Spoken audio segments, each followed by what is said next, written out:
Andhraprabha Telangana edition న్యాయ విచారణ తప్పదు విద్యుత్ కొనుగోళ్ల ఒప్పందం పైన అనేటటువంటిది ఒక ప్రధానమైన శీర్షిక. అసెంబ్లీలో విద్యుత్ కొనుగోళ్ల వ్యవహారం మీద న్యాయ విచారణ తప్పదు అనేటటువంటి ఒక ఆలోచనలోకి రావడము, దాని ప్రధాన శీర్షికగా ఆంధ్రప్రభ ప్రచురించడం జరిగింది. టెండర్లు లేకుండానే ఎంఓయూలు ఒప్పందాలు వేయాలన్నీ లోపభూయిష్టము, ప్రజాధనం దుబారాపై ఆధారాలున్నాయి, ఎంతటి వారైనా ఎవ్వరిని వదిలిపెట్టం అని రేవంత్ రెడ్డి గారు స్పష్టం చేయడం జరిగింది. వ్యవసాయానికి 24 గంటల కరెంటుపై నిజ నిర్ధారణ కమిటీ వేస్తాం, అసెంబ్లీలో సీఎం రేవంత్ రెడ్డి ప్రకటన.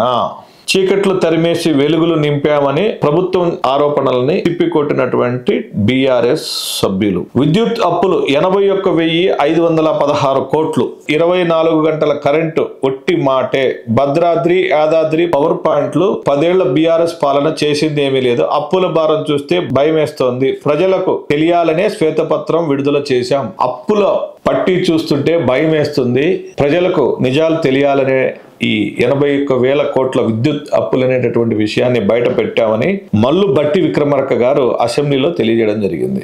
అయితే మరొక ముఖ్యమైన హెడ్డింగ్ ఏంటంటే హైదరాబాద్ గులాబీ అడ్డా అనేటటువంటి ఇంకొక హెడ్డింగ్. బీఆర్ఎస్ పార్టీ వారి యొక్క అంతర్గత సమావేశం బీఆర్ఎస్ పార్టీ ఆఫీస్ లో చర్చించుకుంటూ హైదరాబాద్ గులాబీల అడ్డాగా మారింది అని వారు సంతోషాన్ని వ్యక్తపరచడం జరిగింది. లోక్సభ ఎన్నికల్లో సత్తా చాటుదాం, కాంగ్రెస్ హామీలపై పోరాడుదాం, బాధ్యతాయుత ప్రతిపక్ష పాత్ర పోషిద్దాం, బారాసా వర్కింగ్ కమిటీ ప్రెసిడెంట్ కేటీఆర్ పిలుపు, తెలంగాణ భవన్లో కార్పొరేటర్లతో భేటీ.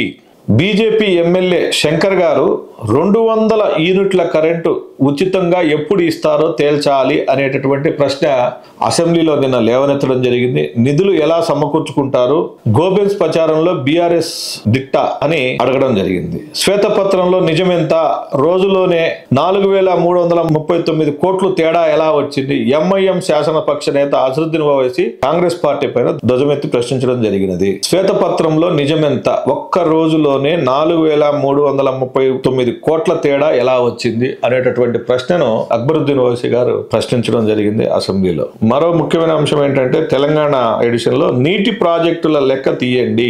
బీఆర్ఎస్ ప్రభుత్వం గతంలో తీసుకున్నటువంటి నిర్ణయాలను విచారించే సందర్భంగా ఈ ఇరిగేషన్ ప్రాజెక్టుల యొక్క లెక్కలు, వారు ఏం చేశారు, ఎలా చేశారు అనేటటువంటి ఎంక్వైరీ చేయాలని చెప్పి సీఎం గారు ఆజ్ఞాపించడం జరిగింది. ప్రతి వ్యయంపై నివేదిక ఇవ్వాల్సిందే, దాచే ప్రయత్నం చేస్తే కఠిన చర్యలు, జల వివాదాల పరిష్కారానికి కార్యాచరణ, ఇరిగేషన్ అధికారులకు సీఎం హెచ్చరిక, పెట్టుబడి నిధుల జమపై నివేదిక ఇవ్వండి, ఉన్నత స్థాయి సమీక్షలో సీఎం రేవంత్ రెడ్డి, మంత్రులు ఉత్తమ్ తుమ్మల హాజరైనారని చెప్పినట్టుగా ఆ మీటింగ్ కి రాయడం జరిగింది. ఓవరాల్ గా సేమ్ కొన్ని తెలంగాణ ఆంధ్ర వార్తల్లో కొన్ని అక్కడ ఆ ప్రాంతానికి సంబంధించినటువంటి సమస్యలు అక్కడ, ఈ ప్రాంతానికి సంబంధించిన సమస్యలు ఇక్కడ.